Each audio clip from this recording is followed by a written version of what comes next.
Hello everyone, welcome back to S biology. तो कल के वीडियो में अपन ने डिस्कस कर लिया था, जो यू बैक्टीरिया था वो डिस्कस कर रहे थे। तो कल की वीडियो तक अपन ने जो हेटेरोट्रोपिक बैक्टीरिया है वहाँ तक कंप्लीट कर लिया था। क्योंकि वीडियो लंबा हो जाता इसलिए मैंने वहीं तक रखा। तो आज नेक्स्ट पार्ट अपन आज स्टार्ट करेंगे। तो आगे का पार्ट है पैथोजेनिक बैक्टीरिया, यानी कि जो बैक्टीरिया रोग पैदा कर सकते हैं उनके बारे में आज स्टार्ट करेंगे। देखो, ये होते क्या हैं कि सम ही होते हैं, कुछ ही होते हैं। अगर सोचो कि अगर सारे ही बैक्टीरिया रोग पैदा कर रहे होते तो अपन तो कभी बेड से ही उठते ही नहीं, बेड पे ही रहते, क्योंकि बैक्टीरिया तो हर जगह पे प्रेजेंट है। तो वो अपन को कोई ना कोई डिजीज़ तो करते ही रहते। तो सारे नहीं होते, वो कुछ ही हैं जो कि रोग पैदा कर सकते हैं। जैसे कि ह्यूमन्स में हो सकते हैं, क्रॉप्स में हो सकते हैं। यहाँ पर इनको ये रोग कर सकते हैं, अपन को कर सकते हैं। क्रॉप्स हो गई, जैसे फसल हो गई, उनको भी तो रोग लगता है। फार्म्स हो गए, उनमें भी लगते हैं। एवं पालतू पशुओं को हानि पहुंचाते हैं।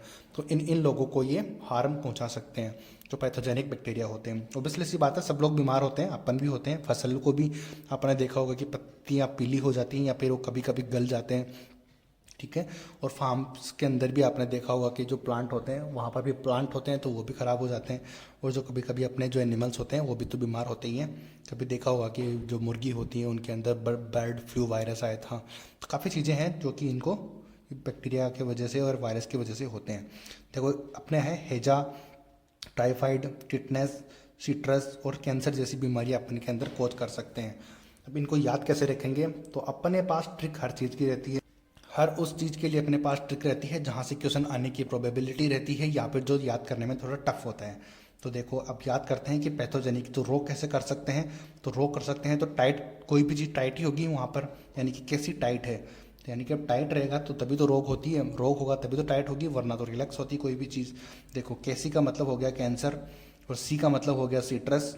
टाइट से मतलब टा का मतलब हो गया टाइफाइड, टी का मतलब हो गया टिटनस, और एच मतलब हो गया हेजा। तो इस तरीके से ये 5 टाइप के जो डिजीज़ हैं अपने अंदर पैदा कर सकते हैं ये। और भी हो सकती हैं, लेकिन अपनी एनसीईआरटी में ये दिया हुआ है तो पता नहीं किस टाइप से एग्जाम में क्वेश्चन पूछ ले, तो अपन को प्रिपेयर रहना बहुत ज़रूरी है। नेक्स्ट पॉइंट आता है मोस्ट इंपॉर्टेंट पॉइंट और नीट का फेवरेट, जो है रिप्रोडक्शन। तो यू बैक्टीरिया में रिप्रोडक्शन किस किस से चीज़ से होता है, मैंने यहाँ पर सिंपल वे में एकदम लिखा हुआ है। तो मेनली जो होता है वो सेल डिवीजन ये करते हैं, सेल डिवीजन से ही अपना रिप्रोडक्शन करते हैं। अनफेवरेबल कंडीशन होती है तब ये स्पोर्स बना लेते हैं। अनफेवरेबल कंडीशन आएगी तो ये स्पोर बना लेंगे, लेकिन रिप्रोडक्शन करने से नहीं रोकेंगे ये लोग। ठीक है। फिर सेक्सुअल रिप्रोडक्शन में किस चीज़ से करेंगे कि एक बैक्टीरिया से दूसरे बैक्टीरिया में डीएनए का पुरातन स्थानांतरण होता है, यानी कि प्रीमिटिव जो ट्रांसफर होता है, प्रीमिटिव जो डीएनए होता है उसका ट्रांसफर जो होता है एक बैक्टीरिया से दूसरे बैक्टीरिया में होता है। अब कहने का मतलब ये है कि कुछ भी करो लेकिन इनको रिप्रोडक्शन करना ही है, रिप्रोडक्शन करने बिना ये नहीं रहेंगे। ठीक है, समझ रहे हो ना बात को? तो ठीक है, ये बात हुई, यानी कि एक बैक्टीरिया से दूसरे बैक्टीरिया में डीएनए का प्रीमिटिव ट्रांसफर करेंगे, यानी कि ये पुरातन स्थानांतरण मेरे को ये समझ में आता है, कंप्लीट ट्रांसफर होता है डीएनए का, तभी इसको बोलते हैं सेक्सुअल रिप्रोडक्शन। इंग्लिश में है प्रीमिटिव ट्रांसफर। ठीक है। अब देखो, ये होता क्या है कि एक बैक्टीरिया का डीएनए है तो ये ट्रांसफर होगा दूसरे बैक्टीरिया के अंदर। तो ये मैंने यहाँ पे ये दोनों एरो इस तरफ लगाई हुई है, तो ज़रूरी थोड़ी है कि ये डीएनए इस बैक्टीरिया में ट्रांसफर हो, तो ये बैक्टीरिया इसमें भी तो कर सकता है, इसलिए दोनों तरफ यहाँ पर बनाया हुआ है। तो यानी कि इस पिक्चर से आपको समझ आ जाएगा कि ट्रांसफ़र होता है डीएनए का, एक बैक्टीरिया से दूसरे बैक्टीरिया के अंदर डीएनए का ट्रांसफ़र होता है, इससे इनका सेक्सुअल रिप्रोडक्शन कंप्लीट होता है। आई होप कि आपको ये समझ आ गया होगा। इसी के साथ अपन डिस्कस कर लेते हैं माइकोप्लाज्मा।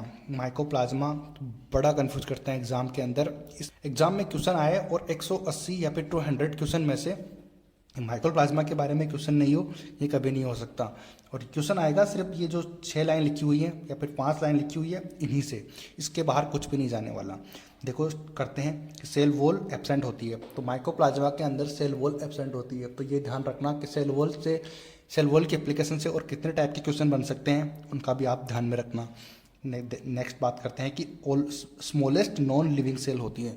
तो ये सेल कौन सी होती है? लिविंग सेल होती है, ध्यान रखना। लिविंग सेल होती है, ये जिंदा होते हैं ये, कि ध्यान रखना, यहाँ से बहुत बार क्वेश्चन पूछते हैं। तो और होती कौन सी है? स्मॉलेस्ट होती है ये, सबसे छोटी जीवित सेल के बारे में पूछ ले तो वो होती है माइकोप्लाज्मा। ठीक है। कैन सर्वाइव विदाउट ऑक्सीजन, तो ये ऑक्सीजन के बिना भी सर्वाइव कर सकते हैं, ये भी मेन पॉइंट है। तो जोकर्स और प्लांट किंगडम, अब प्लांट किंगडम का जोकर इनको बोलते हैं। क्यों बोलते हैं इनको? प्लांट किंगडम का जोकर भी बोलते हैं जोकर ऑफ प्लांट किंगडम, यानी कि प्लांट किंगडम का जोकर है, यानी कि ना तो इनको अपन एनिमल्स बोल सकते ना ही प्लांट बोल सकते, तो ये हुए क्या, जोकर ही हुए। ठीक है, नेक्स्ट बात करते हैं। तो मैनी माइकोप्लाज्मा आर पैथोजेनिक, यानी कि बहुत सारे जो है रोगी पैदा करते हैं। अब है ही बैक्टीरिया तो वो तो रोगी पैदा करेंगे फॉर एनिमल्स एंड प्लांट्स। तो एनिमल और प्लांट के लिए जो है ये रोग पैदा करने में बहुत माहिर हैं, बहुत शातिर लोग हैं ये। ठीक है, सेल वॉल को एब्सेंट कर दिया, बाकी तो काम करने के अंदर बिल्कुल भी पीछे नहीं है ये माइकोप्लाज्मा। तो ये मोस्ट इंपॉर्टेंट था, तो मैंने ये भी कवर कर दिया। तो आई होप कि आपको ये वीडियो पसंद आया होगा। अगर वीडियो पसंद आया है तो लाइक सब्सक्राइब शेयर ज़रूर करना। मिलते हैं अगले वीडियो में। Thank you so much.